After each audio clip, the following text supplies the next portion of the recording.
Welcome back to this Real America's Voice Newsbreak. I'm Terrence Bates.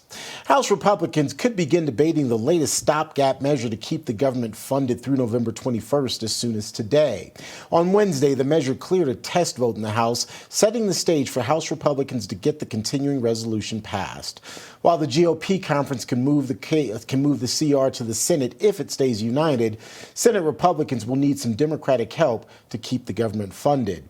In the meantime, the House also voted down a measure Wednesday that would have censured Democrat Congresswoman Ilhan Omar of Minnesota and stripped her of committee assignments. Republican South Carolina Congresswoman Nancy Mace raised the resolution over Representative Omar's recent comments related to Charlie Kirk's death. Republican Congress members Mike Flood of Nebraska, Tom McClintock of California, Jeff Hurd of Colorado, and Corey Mills of Florida joined Democrats in voting down the censure measure. While the foursome denounces Omar's comments, they also agree that what she said is protected by the First Amendment. After 2 days of contentious hearings on Capitol Hill, FBI Director Kash Patel back in the office and trying to put the emotional banter he faced behind him.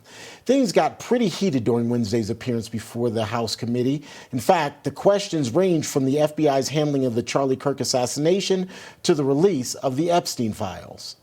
We have released where President Trump's name is in the It's a simple question. file. Did you tell the Attorney General that the President's name is in the Epstein files?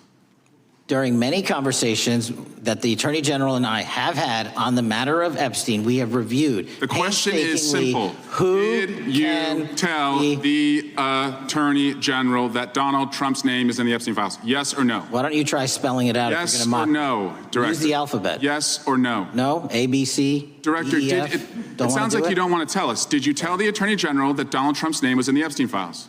Why don't you try serving your constituency by focusing on reducing violent crime in this country and the number of pedophiles that are legally harbored in your sanctuary cities in California? I'll work with you on that. Hey, I'm sorry. That's a quick check of your headlines. I'm Terrence Bates.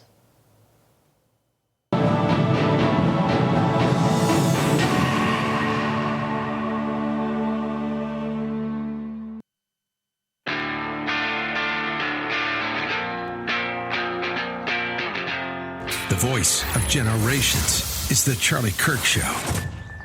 Welcome back to the Charlie Kirk Show, which goes on just as Charlie would want it to.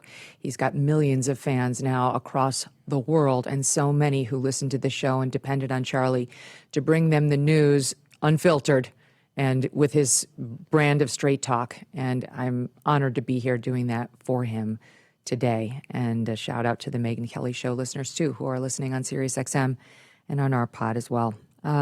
Jimmy Kimmel wasn't sorry. Okay, we played the soundbite on our show for you yesterday, and I'll play it here now just for those of you who haven't heard what got him indefinitely suspended. He's fired. We'll see, unless Disney bends the knee. But right now, it's not looking good for old Jimbo. Here's what he said in SOT 7.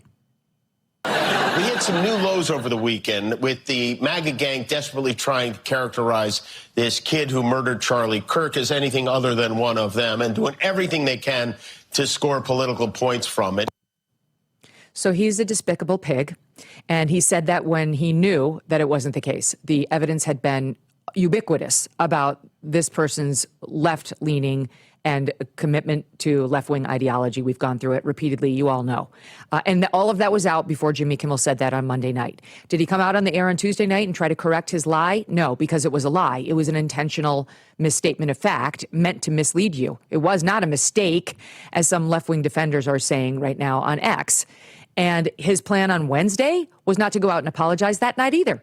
His plan, according to the Hollywood Reporter, was to go out and claim that he was the victim because it was taken out of context.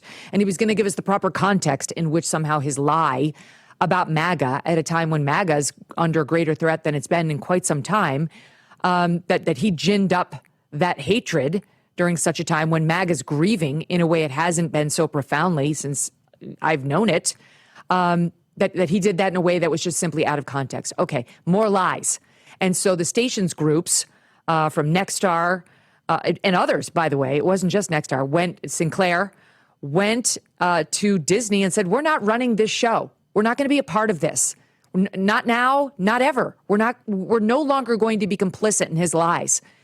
And the FCC commissioner, Brendan Carr, had said earlier in the day that he wasn't going to tolerate this, that they have an actual duty to uphold the public interest on the airwaves. And Disney caved, as it should have. He had no right. That's literally what some are saying. He had a right to be out there with his show. Swalwell, he's an idiot. He had no right, and now he's accurately and justly been taken off the air. So, Walter, your thoughts on the leftist claim that this is government interference, which does make it a potential free speech problem. I mean, at least they have it right that when the government's involved, you have a potential First Amendment issue. But I mean, my own thought on it is, yes, that's right. But government actually here does have a role that's actually statutorily prescribed. It absolutely does. Imagine Yellowstone Park, a park that belongs to the people, and it grants a license to one particular company to lead tours. But it says, hey, there's two things. You can't abuse the wildlife and you can't be mean to the tourists. And then it starts abusing the wildlife and being mean to the tourists.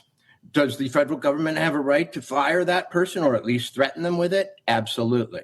Does that company that wants to keep that lease, that special privilege that allows them to make money, have an interest in getting rid of that tour guide? Absolutely. So that's all that happened. The rest is bombast.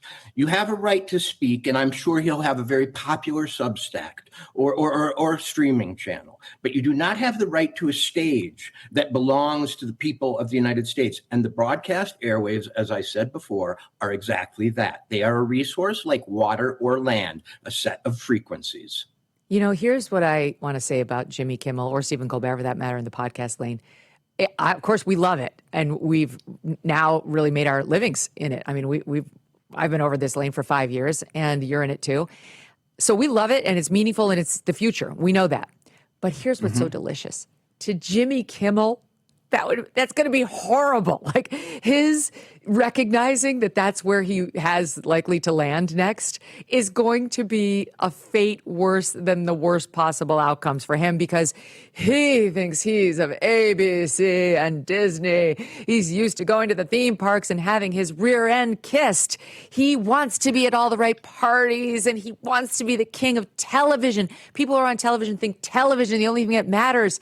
So he's definitely going to suffer, which is delicious, because he's been the king of enjoying everyone else's cancellation for years. Just to do a quick search for what he said about Tucker when he got booted from Fox, for far less controversy than what he just caused.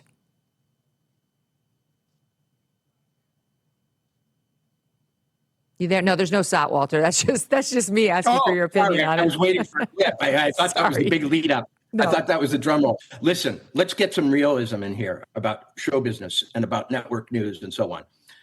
Jimmy Kimmel was on his way out. Trump predicted that he was next after Colbert months ago. I have a good friend who works in the very small world of late night comedy hosting, okay? Everyone knew Jimmy was not long for this world. So what he did was he went on a suicide mission at the last minute. He shot his mouth off doing something that would only please the partisans so that he could then pose as a free speech martyr rather than a sad sack toad of a bad comedian. Yes, that's exactly right. And it's like, it's amazing to me because people are like, speaking of Swallow, he tweeted out, he's a comedian.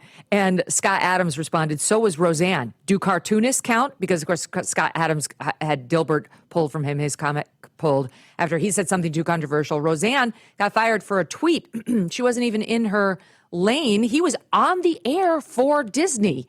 Jimmy Kimmel was. And let's not forget, they fired, I tweeted this out last night, Walter, ABC, the mouse fired Chris Harrison, who hosted The Bachelor, because a bachelorette was unearthed to have had pictures at an antebellum-themed party years ago. And he said, oh, geez, shouldn't we judge her by like the way we were at the time as opposed to the way we are now? They fired him. His career never recovered. So why wouldn't they get rid of Kimmel for this? Bill Maher was fired from his show Politically Incorrect, if I'm not mistaken, because he said something about the 9/11 hijackers. He said whatever else they weren't cowards because they were willing to die for their cause. Yeah. Okay? Yep. He got canned. He's got his butt. Sorry, I almost swore. I know, we're not allowed. No swearing. It says right here on my list. $500 the turning point for every swear that comes out of my mouth. But they kicked his butt off the air, and that's not a swear. And he came back because he was talented, because he had a loyal fan base. And he, I was on his show a couple of weeks ago. Jimmy Kimmel can land on his feet if he wants, but I doubt he will, because the real wonder of it all was that Jimmy Kimmel lasted on the air for as long as he did. He was he had some guardian angel. He didn't have to be funny. He didn't have to pull ratings. He didn't have to speak to half of America. He was allowed to insult people at will. He actually campaigned on stage.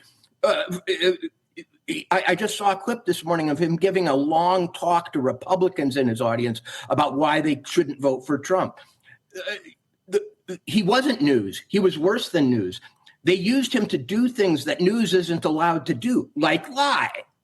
Yeah, exactly. So now he's reportedly very angry. This is what the trade rags are saying, is that Jimmy Kimmel is furious that this has happened to him, as though he is a passive victim who is really just martyred here because he didn't do anything wrong. It was just taken out of context, and the mean, bad television executives are out to get him. And meanwhile, I just have to get this out.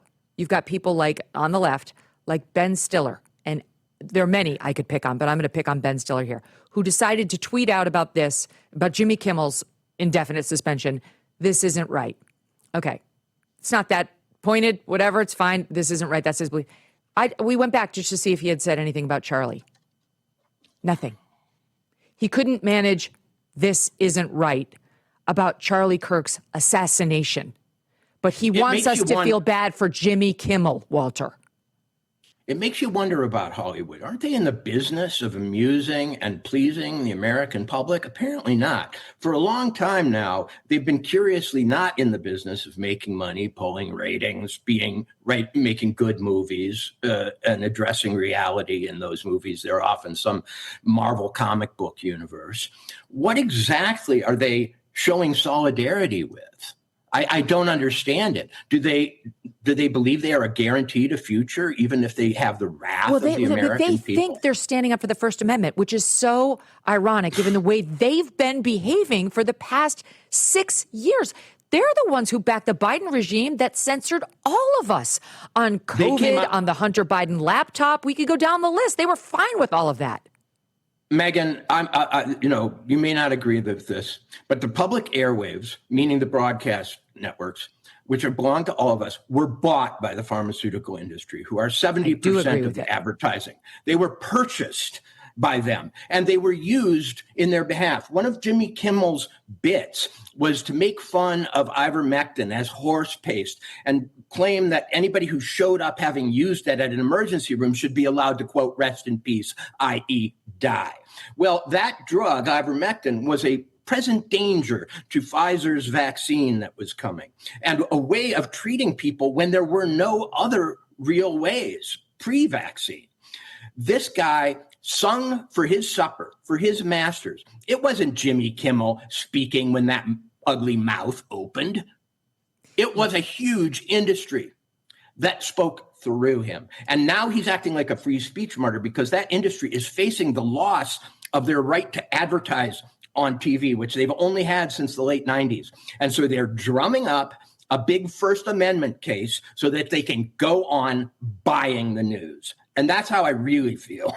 It's really incredible. I mean, this is the same group of people who wrote, like Hakeem Jeffries, the Democratic leader in the House, actually wrote a letter to Fox News demanding that they not let Tucker Carlson air his special about the J6 event. And that's government actively interfering where it doesn't have any right. The FCC actually does have a right. And that's the funny thing, Megyn.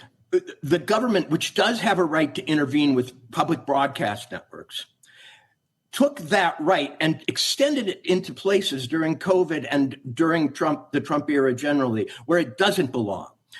Platforms like Twitter, Facebook, and so on, cable news, etc.